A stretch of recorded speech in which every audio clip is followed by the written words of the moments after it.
que mort, vivant, libre ou en prison sur ordre des colonialistes, ce n'est pas ma personne qui compte. C'est le Congo. Ikindi novuga niki gupfa kubaho cyane gupfungwa kubera amategeko y'abakolonialiste. Igihambaye si jewe, igihambaye ni Congo, igihambaye n'abanyagihugu bacu bacugwa bufuni na buhoro kandi bategerezwa kwigenga. Ariko ndababwira ikintu kimwe, nzokwama semerera n'ijwi rirenga.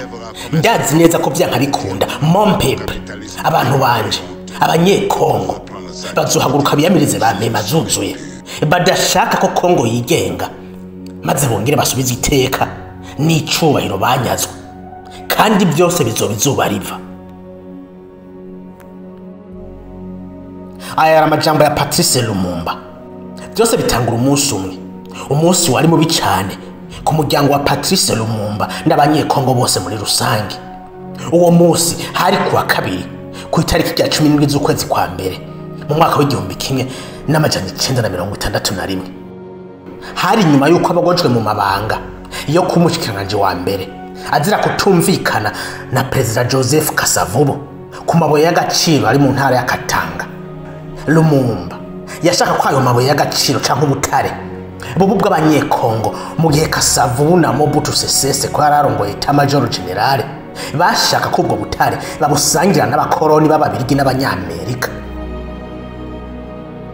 Ni mu majambo twatangiranye agira ati igihambaye si Patrice, niyo nopfungwa canke nkicwa canke nkanabaho, igihambaye n'abanyekongo. Ico gihe kugwa mu mabanga Patrice yansi itegeko rya perezida, ahubwo nabatangaza ko perezida kuwe mu mabanga yo kurongora igihugu. Gusa ikibazo yakigize kuri Mobutu Sese Seko yararongoye igisirikare.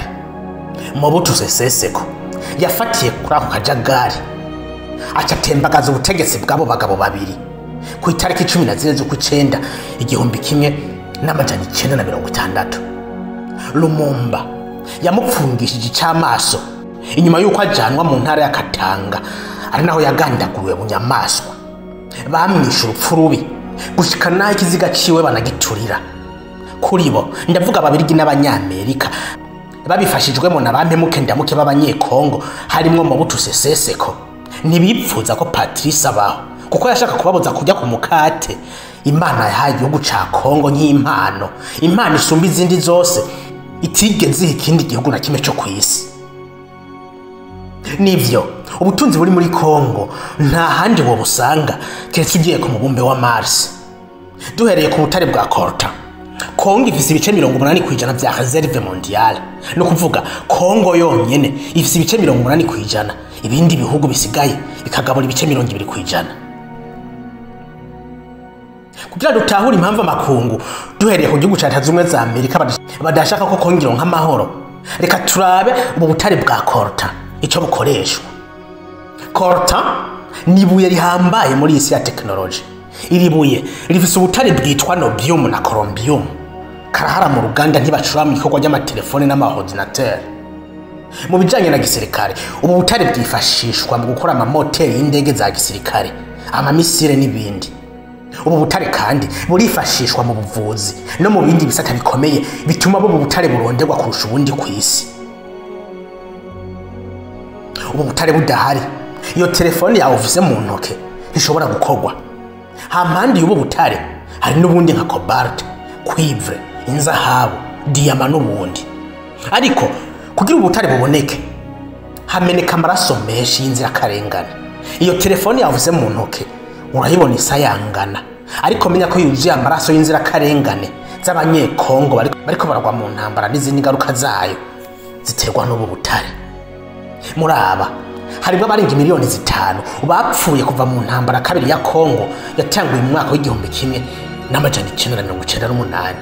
Hari n'abandi bakicwa n'amasasi, ariko bahitwanwa n'inzara, ingwara ziturutse ku isuku rike nka kolera n'izindi. Muri aba bapfa harimo n'abana bajanwa mu migwigwana ku nguvu, abandi bagapfira mu birombwe bariko barimba mu butare.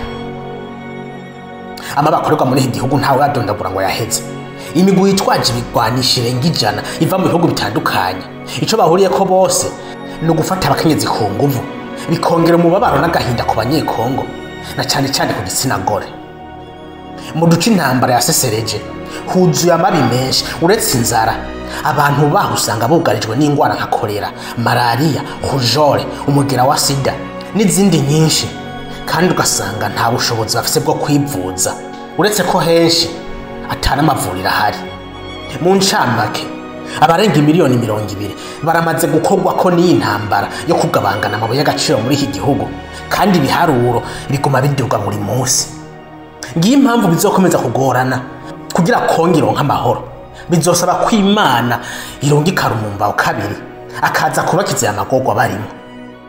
Nubwo abanyekongo batabaza amakungu, nta numwe ashobora kubumva kuko bose bashaka kujya kuri uyu mukate uryoshe gusumba iyindi yose.